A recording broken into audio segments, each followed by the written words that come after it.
Once the city of Port Arthur declares a building is dangerous and dilapidated, it could sit here for up to 90 days in the same condition until a board tells the city they can demolish it. This is a piece of the propeller that hit the supervisor in the scalp, but also on his shoulder, ripping it all the way down to his elbow. To challenge the man inside to come out. While it may not be your cup of tea, it's still a booming business this time of year. In Mid-County, Taina, Fox 4 News. Families at a Bridge City mobile home park woke up this morning to find they'd become victims of an overnight crime spree. One of the candidates running for the Ward 2 seat on Beaumont City Council is Mike Getz. Getz is an attorney who's gained attention as an outspoken critic of the Beaumont School District. Costly and ineffective, that's how Southeast Texas political blogger Philip Klein describes security at the Jefferson County Courthouse, and he says he has the video to prove it. The filing period for city elections doesn't start until February 14th, but already a Port Arthur businessman has announced he's running for city council. Firefighters can't explain what ignited a series of grass fires along Cardinal Drive in Beaumont this afternoon. We have learned that Puckett has a history of escaping from jail and also sneaking in cell phones. This is information that makes police go even further in their investigation.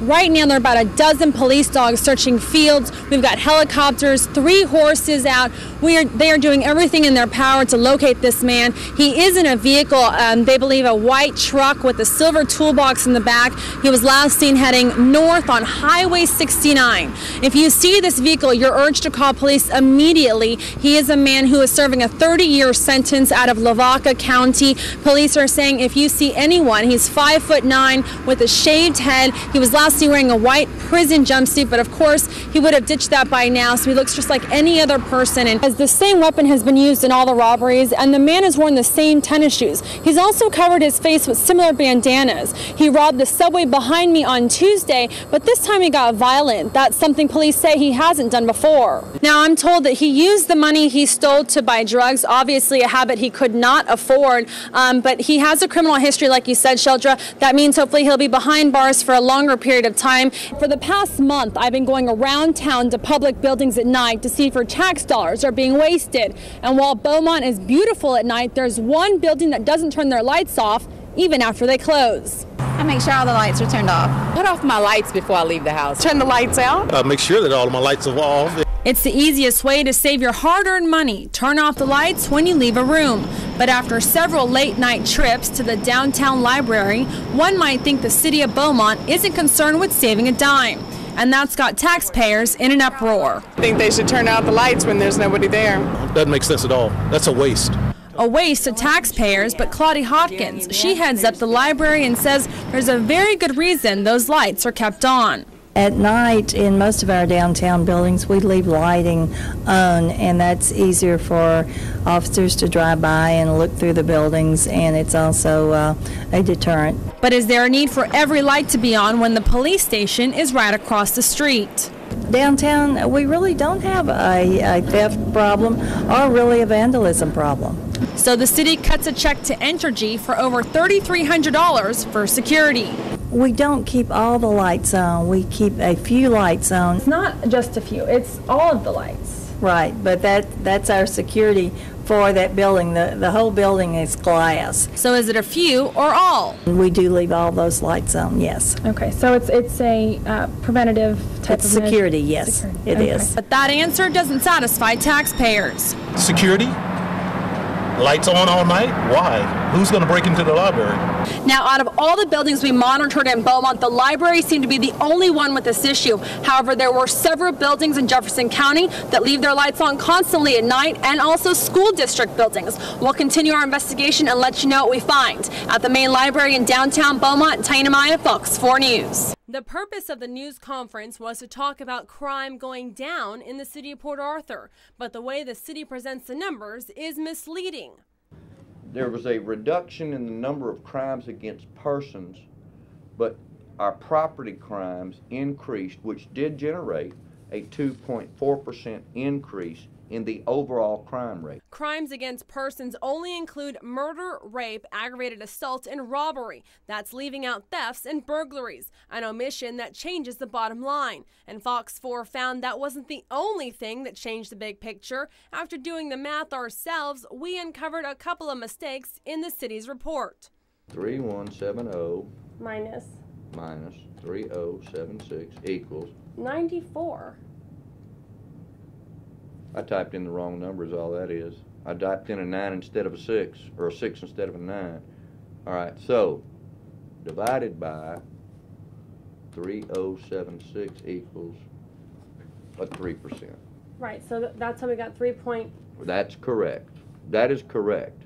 So we were correct. That is correct, and I need to correct that right now while I'm here. But it wasn't the computer's fault. Wait a minute. It does it for me automatically. After reviewing the numbers with Chief Mark Blanton, we found it was human error. Wait a minute. That shouldn't be a minute. That's up to. That's plus 2. 2. And that's when we went through each set of numbers. Well, let's do it manually. The chief says he accidentally put a minus sign on 2 columns that should have been a plus. That mistake threw off the final percentage of the crime increase. You would have an increase here of 13.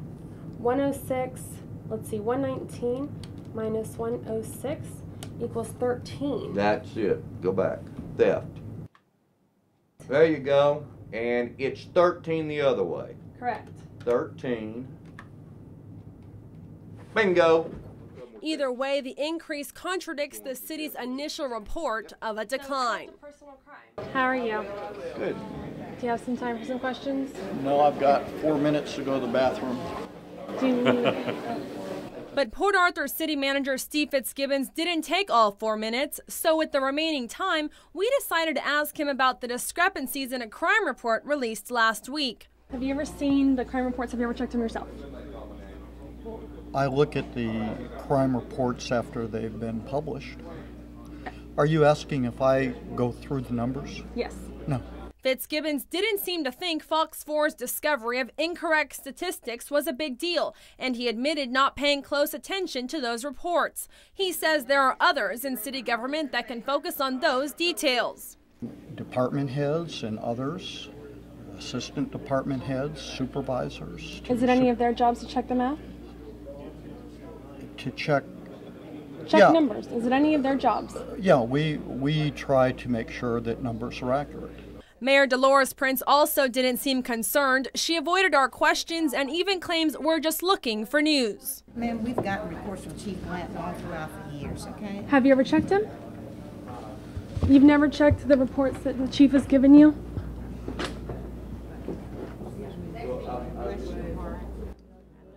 Chief Mark Blanton has admitted to the mistakes we discovered in not just one crime report, but in several. And some council members are taking those mistakes more seriously than the mayor and city manager. Councilman Bob Williamson is a former police officer. I'm intimately familiar with what's supposed to be taking place there, and I understand how that mistake can occur. And so, thanks. I appreciate you pointing that out. He says council definitely needs to meet to make sure such an error doesn't happen again. Certainly, after the revelations that you brought out, we're going to pay attention. Despite Williamson's concern, there are many city leaders downplaying this controversy. I don't see that it's a problem right now at this time. I think the chief has been doing a real good job on working on keeping the crime down in Port Arthur.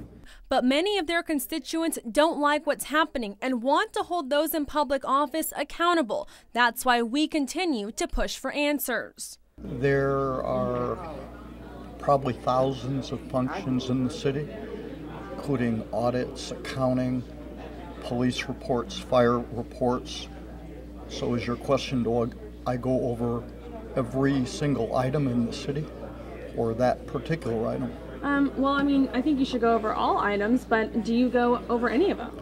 Is that an editorial comment that you think I should go over all items in the city? Thousands and thousands of items? As a city manager, I would think that you would go over things and check people's math.